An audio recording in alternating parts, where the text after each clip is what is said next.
Red सावधान, red भी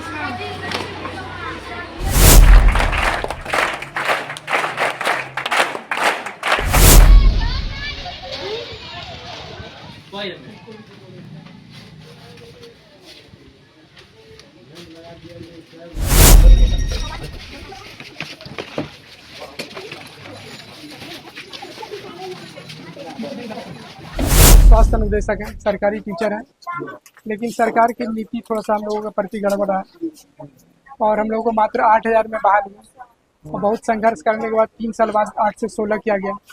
कुछ हम लोगों को राहत हुआ, मगर फिर भी इस महंगाई एक समय में इतना कम पेमेंट में आगे फिर चलना मुश्किल होता है। हाँ, अभी ठीक ठाक हो जाता है, झालमुड़ी ये सब सारा चीज़ बेच के 200-400 रुपये हम लोग कमा लेते हैं, जिस कारण से अभी पेमेंट 4 महीने से नहीं मिला है, फिर भी किसी तरह से जिंदगी हम लोग रोजी रोटी चल रहा है। नमस्कार, न्यूज़ फॉर नेशन देख रहे हैं आप, आपके साथ मैं हूं राजनंदिनी।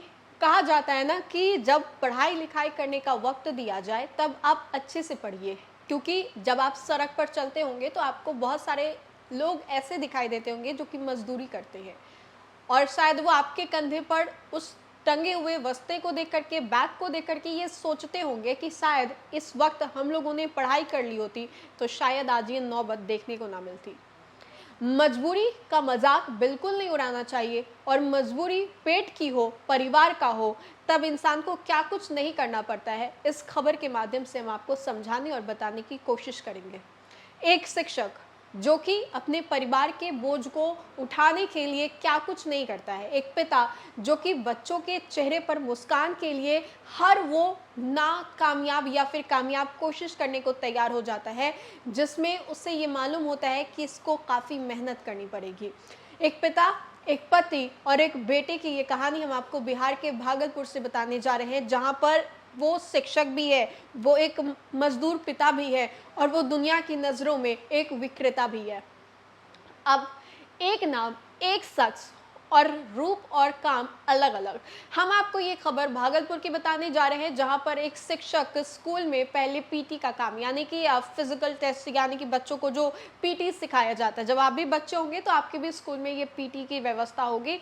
और स्कूल ख़त्म होने के बाद पैसे की मजबूरी की वजह से वो स्कूल के बाहर झाल मूली बेचता है। हम आपको ये पूरी की पूरी खबर थोड़ा और विस्तार से बताएंगे, लेकिन सबसे पहले हमारे संवाददाता के द्वारा क्या कुछ तस्वीरें वहां से भेजी गई है, हम अपने स्क्रीन पर आपको वो दिखा देते हैं। हम लोग शारीरिक शिक्षक स्वास्थ्य अनुदेशक हैं, सरकारी टीचर हैं, लेकिन सरकार की नीति थोड़ा सा हम लोगों के प्रति गड़बड़ है और हम लोगों को मात्र 8,000 में बहाल हुआ और बहुत संघर्ष करने के बाद 3 साल बाद 8 से 16 किया गया। कुछ हम लोगों को राहत हुआ, मगर फिर भी इस महंगाई एक समय में इतना कम पेमेंट में आगे फिर चलना मुश्किल होता है। इसका योग्यता है आप लोगों की? योग्यता हम लोग मैट्रिक, इंटर, ग्रेजुएशन, उसका 2 साल का स्पेशलाइज कोर्स बीपीएड किए हैं, बैचलर ऑफ फिजिकल एजुकेशन। उसके बाद स्टेट पास किए 2019 में। फिर हम लोगों का नियोजन इकाई के तहत पे हम लोग का बहाली हुआ। बहाली होने के बाद अपने स्कूल में हम लोग योगदान दिए। 8,000 में बहाली हुई, 8,000 रुपये के वेतन पर, अब 16,000। हाँ, 8,000 के ऊपर बहाली हुआ था। 3 साल के बाद हम लोगों का 16,000 किया गया। अब भी घर नहीं चल पा रहा। नहीं, इतना महंगाई में, इतना कम पेमेंट में। और पहले हम लोगों के मेरे पिताजी आर्मी में थे, फिर उनका 2-3 साल पहले देहांत हो गया, जिस कारण से सारा जिम्मेदारी मेरे ऊपर आ गया। शर्मिंदगी भी महसूस होती होगी विद्यालय के सामने दुकान? हाँ, शुरू में बहुत हेजिटेशन होता था कि कैसे करेंगे, क्या करेंगे।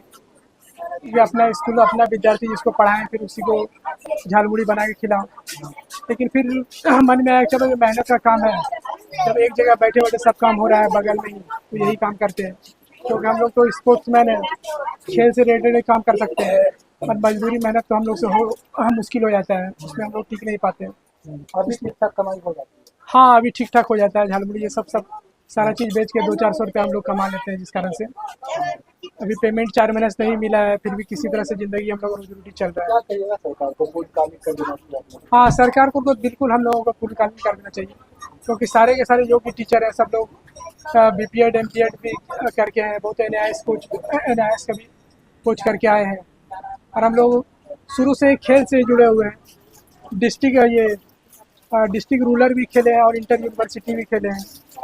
खेल में अच्छा योगदान करने के बावजूद भी सरकार हम लोगों को बहुत कम पेमेंट दे रही है। क्या नाम है आपका? मेरा नाम निशांत कुमार है, किस विद्यालय में आप? मध्य विद्यालय आमडंडा।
ये पूरी खबर जो है बिहार के भागलपुर की बताई जा रही है, जहां पर सरकारी स्कूलों में बच्चों के शारीरिक और मानसिक विकास की जिम्मेदारी संभालने वाले शिक्षक की आर्थिक स्थिति किस कदर चुनौतीपूर्ण है, इस तस्वीर से आप समझिए।